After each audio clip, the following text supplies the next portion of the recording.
estreno de este documental que se filmó hace 3 años y no hay ninguna explicación de por qué filmado hace 3 años se estrena ahora.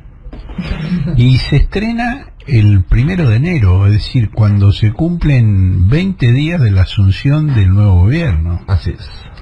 Y eso evidentemente tiene un contenido político indudable.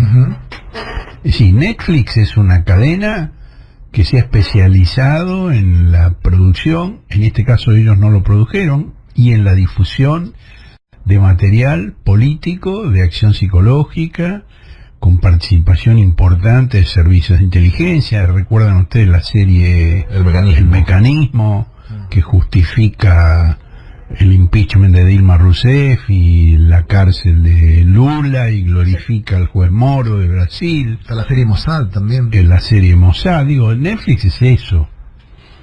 No se puede ignorar. Ahora, la serie está bien hecha, pero se estrena a las 3 semanas de la asunción de Alberto Fernández y forma parte de una ofensiva contra Alberto Fernández, que por supuesto no se agota en la pantalla de Netflix.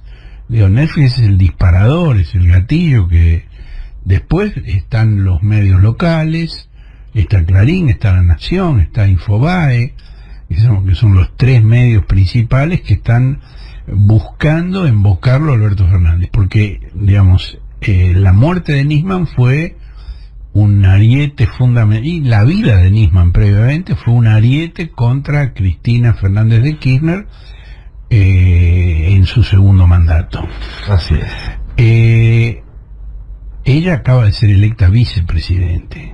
Así es. Bueno, ahora se trata de resucitar a Nisman para tirárselo no solo a ella, sino también a Alberto. Sí, en un momento en el cual se está discutiendo la renegociación de la deuda externa y están los fondos buitre esperando esa renegociación para ver si pueden comprar por 20 o 30 centavos centavos de dólar, títulos que luego, por medio de un juicio en Nueva York, van a cobrar a su valor nominal, que es lo que ya hicieron en el año 16 con Macri en el gobierno, y que después de que sigamos hablando de la serie yo voy a explicar en detalle cómo fue esa operatoria.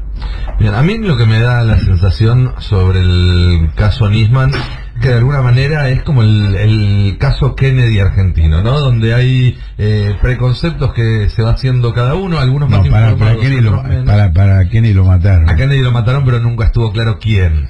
¿Sí? Y algunos creen que fueron unos, otros fueron otros. A eso me refería, digamos que por más información que haya fáctica, los preconceptos que se hicieron unos y otros se van a mantener, ¿sí? En ese sentido lo decía. Y la serie creo que es un ejemplo de esto, porque si bien la serie da voz a todas las posturas, cuando se lee entre líneas queda bastante claro que hay una que está más documentada que otra, que hay una que tiene más evidencias que otra. Bueno, hay un capítulo dedicado al suicidio, uno a la hipótesis del homicidio. La verdad que es mucho más convincente la hipótesis del suicidio, por lo menos para el que hizo el documental, o la gente que hizo el documental. Ahora, independientemente de lo que señala Horacio de Netflix, ¿no? En ese respecto, las declaraciones de Alberto Fernández son muy interesantes, porque en la serie él dice: no termino de convencerme que se haya suicidado.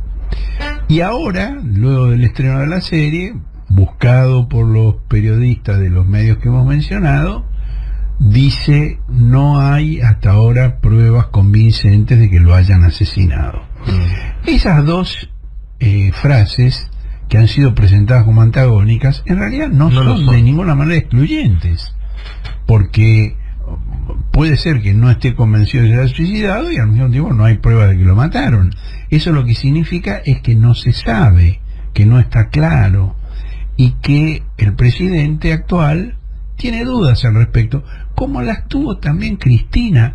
Recordemos que al día siguiente de la aparición del cuerpo sin vida de Nisman, ella hizo una aparición desde Olivos, que estaba con un pie fracturado en ese momento en silla de ruedas, donde ella dijo que Nisman se había suicidado. Así es.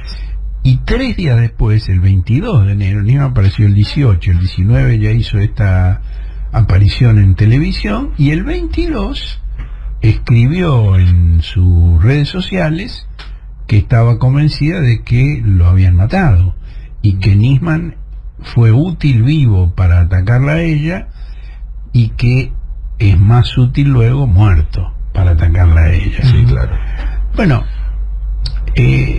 esa operación sigue en marcha y se trata de avalar con un peritaje trucho de gendarmería la idea del asesinato, que ahí vos viste bien la serie, ahí aparecen los peritos que hicieron ese trabajo. Sí, la verdad que no dan mucha confianza, parecen gente muy poco preparada, quedan muy mal parados. Queda bien parada, a mi criterio, la fiscal Viviana Fein en toda la serie. Muy sólida. Sí, y yo te quería preguntar algo, ¿es habitual que un fiscal, como era Alberto Nisman, tenga como fuente principal, casi primigenia, a un servicio de inteligencia, como era Astiuso? No, por supuesto que no, digamos, eso es parte de los problemas que en su discurso inaugural Alberto Fernández dijo que había que modificar. Así es. Y que Cristina en el último año de su gobierno intentó modificar. El tema en el que viene, digamos, prácticamente desde la finalización de la dictadura, cuando perdieron el poder absoluto del gobierno militar, comenzaron el trabajo de Zapa a través de los servicios sobre la justicia y sobre los medios. Sí. Eso comenzó con Alfonsín. Yo recuerdo, por ejemplo, un ministro del gobierno de Alfonsín que me dijo: mira, no podemos seguir hablando por teléfono porque me llamó Alfonsín y me mostró una desgrabación de una conversación nuestra que le llevó Facundo Suárez y me dijo que no lo haga más. Es decir, Alfonsín, el padre de la democracia, a quien todos respetamos, leía las conversaciones de los periodistas con sus ministros. Bueno, esa desviación de los servicios de información se mantuvo, se incrementó con el gobierno de Menem. Ahí fue que se produjo el atentado contra la embajada de Israel y después contra la DAIA. Y Menem, junto con el juez Juan José Galeano, con Carlos Corach, con Hugo Anzorregui, inventaron una pista falsa para invocar al gobernador bonaerense Duhalde con los policías de Rivelli y el negocio de los desarmaderos de autos. Sí, hay algo que no se suele mencionar por estos días, que es que más allá de la falta de evidencias concretas que juntan a Irán con el atentado, el primer encubrimiento, el que se puso activo desde el minuto 1, fue para encubrir la pista siria, no la iraní. Sí, eso no significa que haya sido Siria, pero indica que por lo menos en un primer momento el interés del Estado argentino, en colaboración con Estados Unidos, con Israel, fue direccionar hacia algún lado de la investigación y desviarla de otro. En cuanto se produjo el atentado, el embajador argentino en Tel Aviv, Otegi, recibió un llamado de la Cancillería israelí donde le plantearon que el primer ministro Rabin quería enviar a un delegado personal de su confianza para reunirse con el presidente Menem y acordar la versión que se iba a hacer pública. Y están los cables en los que Otegi informa esto, y la preocupación de Rabin que plantea Otegi es que él está siendo muy atacado por las negociaciones de paz con Siria y que la oposición use esto en su contra. Entonces él quiere acordar con Menem cómo se va a manejar la información y envía a Dov Shmorak, que había sido embajador durante la dictadura en Buenos Aires, que llega a Buenos Aires junto con los rescatistas en el primer avión 18 horas después del atentado. Así es. Y se reúne con Menem. E inmediatamente tanto Menem como Shmorak dicen que el atentado es responsabilidad de Irán. No había un solo elemento. Esto se reitera a lo largo de toda esta historia. Por ejemplo, el famoso peritaje de gendarmería que dice que a Nisman lo mataron fue publicado en tapa por Clarín y La Nación 3 meses antes de que se iniciara. Y ya decían Clarín y La Nación que el peritaje de gendarmería demostrará que a Nisman lo mataron. Sí. Bueno, en cuanto se produjo el atentado, viene el enviado del gobierno de Israel y junto con Menem dicen que fue Irán. Bueno, todo esto ha estado direccionado en esa forma desde el día 1. Algo que se pone de manifiesto, y lo hablábamos recién fuera del aire, Nico, también, es la coherencia de Cristina, ¿no? Desde ese momento sentada ahí frente al banquillo con Nisman, ese intercambio que tienen, y la coherencia sobre el seguimiento, ¿no? En la causa AMIA, desde la comisión que habla hasta después cuando está frente a los militantes en el balcón, ¿no? En el patio, y sigue poniendo el énfasis en la causa AMIA. Fue la única dirigente política argentina que no compró la versión que se armó desde el gobierno de Menem, con la participación del juez Galeano, de los fiscales Mullen y Barbaquia. Fue la única que permanentemente estuvo cuestionando esa versión y buscando la verdad de los hechos. En el documental para mí también queda muy claro que todo, la investigación de Nisman estuvo muy permeada, no solo por los inventos de Estiuso, sino también por la influencia de la embajada americana. Nisman fue muchas veces a certificar lo que estaba haciendo en los Estados Unidos. Y después te quería preguntar, Horacio, el documental desliza que en algún momento, cuando Kirchner tiene a tiro a Estiuso como para terminar con su influencia en la CIDE, decide aliarse con él. ¿Esto es cierto? Mira, hablábamos de la influencia de los servicios sobre la justicia. Esto no cambió con el kirchnerismo, y a partir del caso del atentado contra la DAIA, Kirchner le dio un poder absoluto a Estiuso. La relación entre ellos empezó con otro episodio, que fue el de los secuestros extorsivos, que la policía de Buenos Aires no lograba resolver. Entonces ahí Kirchner recurrió a la CIDE y tuvo varios éxitos inmediatamente. Después eso cambió totalmente, pero ya se había instalado la participación de los servicios de inteligencia como auxiliares de la justicia, lo cual es una barbaridad que va a ser modificada ahora por el gobierno de Alberto Fernández. Los servicios no son auxiliares de la justicia. La tarea que ellos realizan no puede ser operativa, es otro tipo de tarea. Ahora, simultáneamente se produjo un cruce entre la DAIA y el diputado kirchnerista Leopoldo Moró. Moró es el único dirigente político argentino que estuvo cerca tanto de Raúl Alfonsín entre el 83 y el 89, como de Cristina Kirchner en los últimos años, lo cual es un rasgo muy especial. No hay otro que haya estado tan cerca de Alfonsín y de Cristina. Bueno, Moró puso un tuit donde dijo que el asesinato de Nisman es una operación de marketing realizada por Israel, la derecha estadounidense, los fondos buitre y los socios locales. Reparemos en que Moró habló del club de los socios locales, no mencionó a la DAIA y ni siquiera dijo que fueran judíos. Simplemente dijo Israel, la derecha de Estados Unidos, el gobierno de Israel, la derecha de Estados Unidos, los fondos buitre y el club de los socios locales. La DAIA, con una cola de paja extraordinaria, cometió un acto de sinceridad y se dio por aludida. Y le contestó que era un acto de antisemitismo lo que había dicho Moró. Realmente es un episodio notable, pisaron una cáscara de banana de una manera extraordinaria. Se hicieron cargo de algo que no les habían recriminado. Y reitero, Moró ni siquiera dijo que fueran judíos. No solo no nombró la DAIA, tampoco dijo que eran judíos. Ahora, lo que todo esto muestra es el vínculo entre Nisman y el tema de la deuda externa, tanto pasada como futura, donde participan los buitres. Y además de los buitres participan intereses internacionales que tienen que ver con Estados Unidos y que tienen que ver con Israel. Cuando se firma el memorándum de entendimiento con Irán para investigar el atentado,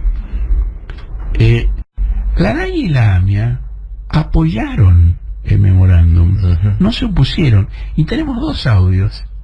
Uno del presidente de la DAIA en ese momento, Julio Schlosser, y otro del presidente de la AMIA en ese momento, Guillermo Borger. Vamos a escuchar ambos audios en ese orden. Nosotros estamos convencidos que el trabajo del fiscal Nisman es brillante, y yo me pregunto, 6 años de librado de las órdenes de captura, iraníes que se pasean por países de América. Le preguntaría al fiscal, señor fiscal, ¿queda algo por hacer desde su puesto, desde la justicia, para que estos iraníes vengan acá? Juicio en rebeldía no tenemos. El fiscal que me contestaría, lo que se hizo es todo lo que se puede hacer dentro de la justicia. Se fue a Interpol, se hizo un gran trabajo, se logró unanimidad en el Ejecutivo de Interpol, se logró una abrumadora mayoría en la Asamblea, se establecieron las alertas rojas. ¿Y ahora qué? ¿Ahora qué? ¿Volver a escuchar a la Presidenta de la Nación reclamar en Naciones Unidas vehementemente que Irán traiga a los acusados? Podría ser. Y cuando lo hacía, no hubo resultado. No hubo resultado. ¿Y qué nos queda entonces? ¿Es que vamos a pensar que va a suceder algún milagro cuando Irán nombra a uno de los implicados como ministro de Defensa, cuando 2 son candidatos a presidente, cuando Irán niega el holocausto, cuando proclama la destrucción del Estado de Israel y avanza en su programa nuclear? Creo que no. ¿Pero con quién me siento a negociar? ¿Con Suecia? ¿De qué me sirve? Ese fue Julio Schlosser, entonces presidente de la DAIA, que está explicando por qué está muy bien la firma del memorándum de entendimiento con Irán.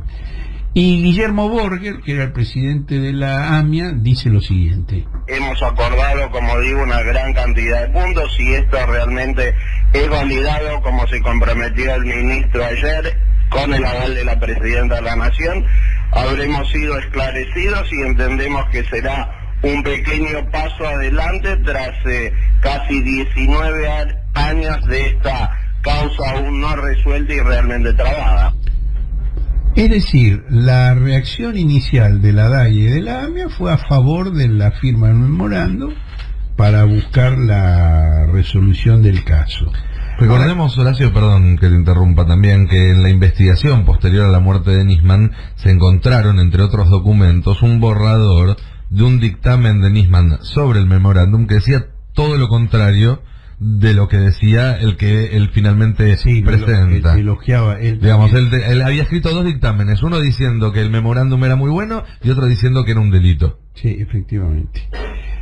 Ahora, pocos días después de estos pronunciamientos de los presidentes de la DAIA y de la AMIA, ambas instituciones pidieron al Congreso que no aprobara el memorándum, pidieron a la justicia que lo declarara inconstitucional, y a través de uno de los de la única organización de familiares de las víctimas del atentado que responden a la conducción de esas asociaciones civiles, acusaron a Cristina y al canciller Héctor Timar de traición a la patria. ¿Qué pasó en el medio? Es decir, ¿por qué estas entidades que estaban tan de acuerdo con esta línea de acción luego la denuncian en términos tan graves? Bueno, para eso hay que ir a lo que Moró dijo, la relación entre Israel, Estados Unidos, la derecha de Estados Unidos, los fondos buitres y el fiscal Nisman. Y vamos a hacer un recorrido puntual.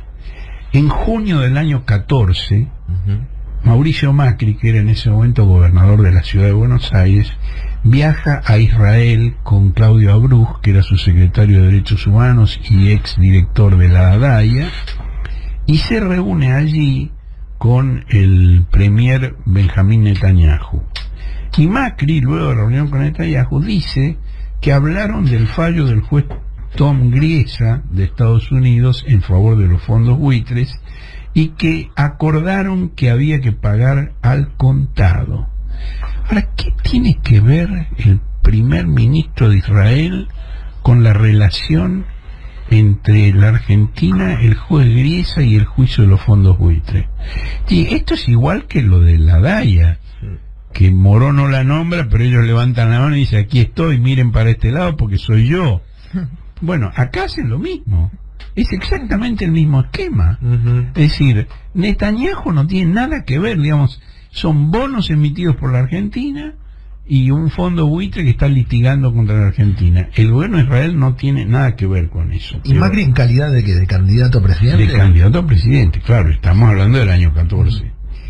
Bueno, poco después, un diario de Estados Unidos, el New York Post, publica que el grupo Stonebridge, que es decir, Puente de Piedra, del cual participa la ex ministra de Relaciones Exteriores de Clinton, Madeleine Albright, y el ex secretario general del gobierno de Bush, Carlos Gutiérrez, es decir, un demócrata y un republicano, están tratando de intervenir en el tema de la deuda de la Argentina con los fondos buitres. Y dice ese diario que Carlos Gutiérrez estuvo en Buenos Aires tratando de movilizar a la opinión pública en torno a ese tema.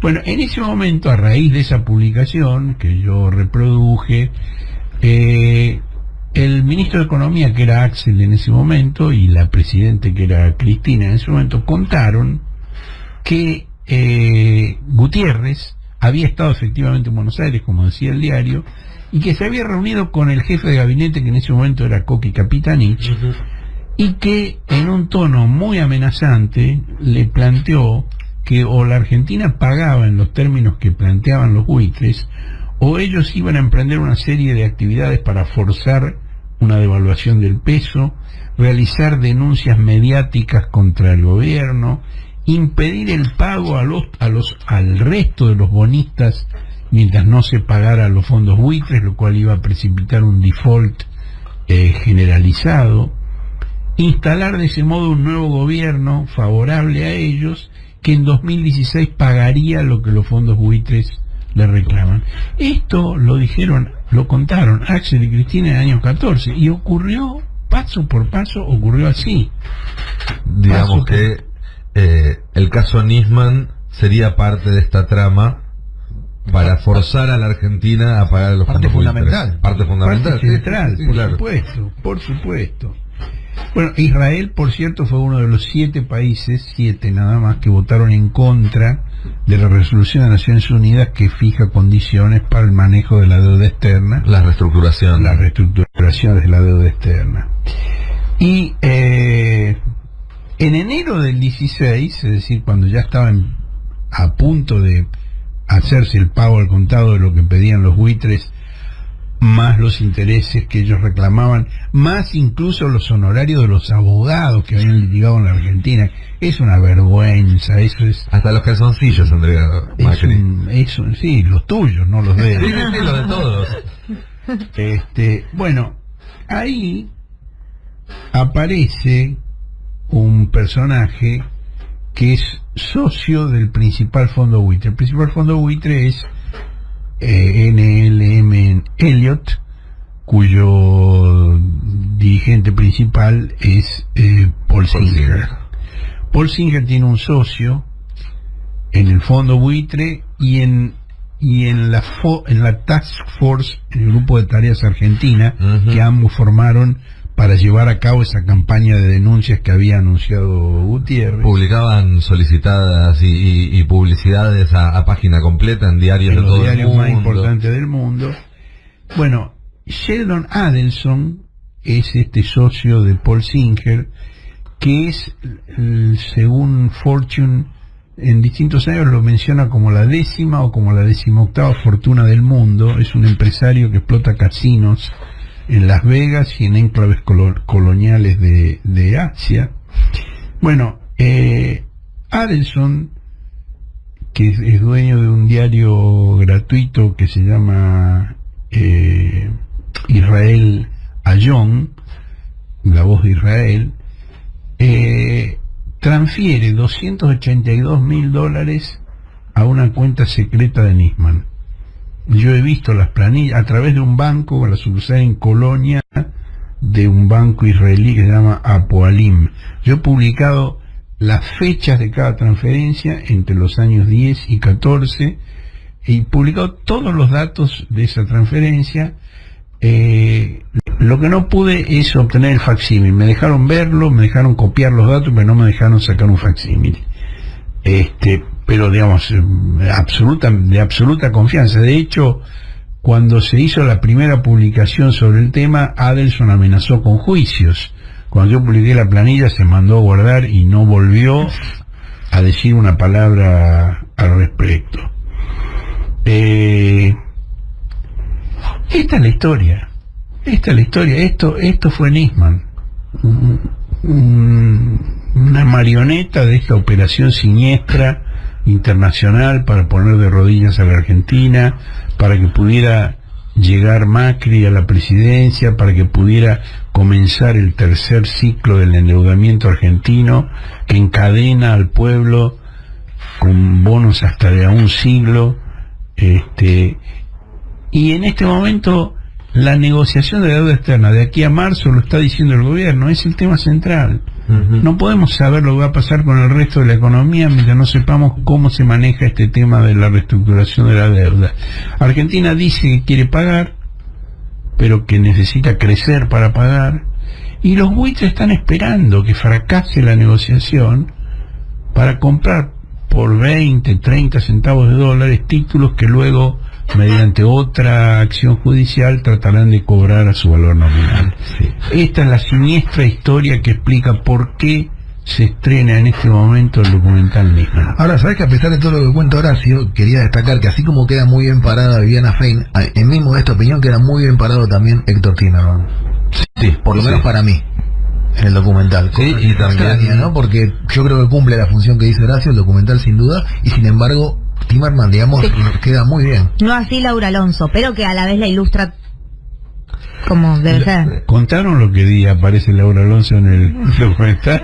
No lo contamos al aire, lo comentábamos fuera de cámara, pero ya en el comienzo del primer capítulo, Laura Alonso relata... Primera salida al aire. Sí, que ella estaba durmiendo, la despierta un productor de radio, le avisa que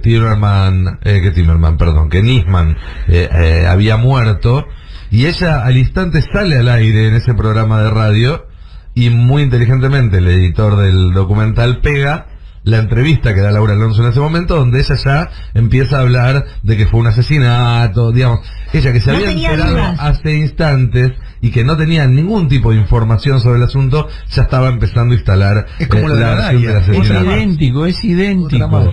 El peritaje estaba en las conclusiones 3 meses antes que se iniciara. Y siempre es lo mismo. Israel y Menem acuerdan que fue Irán 24 horas después del atentado, antes de tener el menor indicio. Laura Alonso instala que lo mataron a Nisman cuando se despierta y se entera que murió. Y es siempre lo mismo. Déjame trazar otro paralelismo, porque a esa explicación que acabas de dar vos y que es muy clara y contundente, que vincula a Nisman con los fondos buitre, se le superpone otra, más internacional si se quiere, que era que pocos meses antes Barack Obama había iniciado un acercamiento con Irán muy resistido por el establishment, el círculo rojo militar y de inteligencia de los Estados Unidos, y el caso Nisman también era una forma de poner obstáculos en ese acercamiento, es decir, miren con quién se está tratando de negociar Obama, con los que mataron a este fiscal, con los que hicieron el atentado en Buenos Aires, etcétera. Y ahora, bueno, se estrena el documental y casi al mismo tiempo Medio Oriente, por decisión de Trump, en momentos en los cuales se entra en un año electoral en los Estados Unidos, está al borde de un conflicto armado que hay que ver cómo escala, hay que ver qué es lo que sucede, todavía falta mucho, hay que ver cuál va a ser la respuesta de Irán y demás, pero que, digamos, en el hecho de anoche, en el asesinato del general más importante del ejército iraní, está el germen de un conflicto armado que puede ser más grave que cualquiera que hayamos visto en la región en el último cuarto de siglo. Esta preocupación yo la tuve desde el primer momento en que Kirchner le dio mano libre a Nisman y a Estiuso para la investigación. Yo escribí una columna en el diario Página 12 donde advertí el riesgo de que todas las operaciones que estaban haciendo Estiuso y Nisman concluyeran justificando el bombardeo norteamericano sobre Irán que Israel estaba presionando para que ocurriera. Y se produjo un episodio que yo no recuerdo algo equivalente en ninguna época y en ningún lugar del mundo, y es que la oposición republicana al presidente Obama invitó a Netanyahu a viajar a Estados Unidos, y Netanyahu en el Congreso norteamericano, en Capitol Hill, hizo un discurso virulento contra el presidente Obama en pleno mandato de Obama. En el Capitolio. En el Capitolio, yo nunca vi una cosa así. Sí, así es. Nunca vi una cosa así. Sí, hay evidentemente un entrelazamiento de intereses. Y volviendo a la política argentina, además, esto tiene que ver con la resistencia del sector financiero internacional que fue hegemónico durante el gobierno de Macri y que se resiste a ceder la hegemonía a otra fracción del capital que está participando en apoyo del gobierno de Alberto Fernández y Cristina Fernández de Kirchner. Ese es el otro componente que está en juego en este momento. Digamos que Macri y Bullrich traten de endurecer la oposición no es extraño, porque digamos el gobierno de Macri lo representó eso.